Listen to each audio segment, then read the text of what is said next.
Okay, everybody. Hi, Pam. It's Tip Tuesday, so I just want to give you a little tip. Play with the effects. You have this will for your letters, your words, and all that. Using the effects will make them pop a little bit more. So we have shadow. I'm going to show you what they all look like. Got lift. Got hollow. Got splice. Got outline.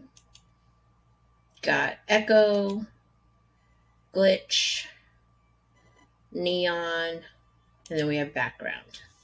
Now, one thing that you can do is, like here, shadow, you can change the colors, of course. So if I change this to black, okay, and then lift, that's more of an intensity thing. See how that lifts that a little bit? We have hollow, same thing, can play with the thickness here, and that color you switch it out right there. Okay, and then let's keep going. Splice, that's a cool way just to add in some color. So let's add in,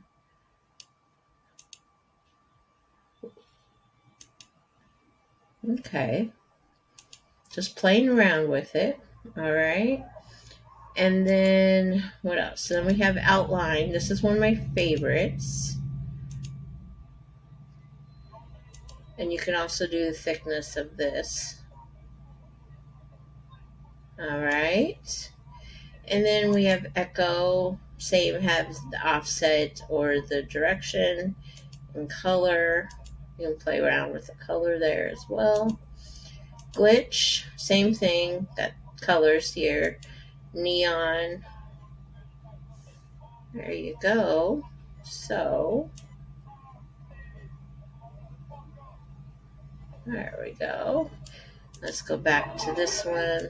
I'll go, there we go. Sorry, the neighbor and his motorcycle.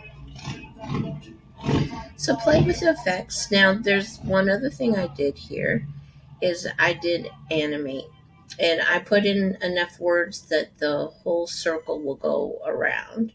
So I'll show you that. So click on animate, go all the way down, and it's called rotate.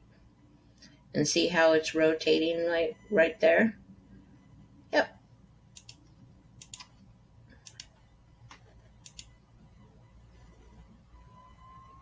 That's kind of cool. And this was the template that I played around with. So I kind of actually changed a lot of it. Okay, so play around with the lettering effects, okay? All right, thank you. You get more of all these cool little tips and tricks in the membership, by the way. Okay, just want to let you know.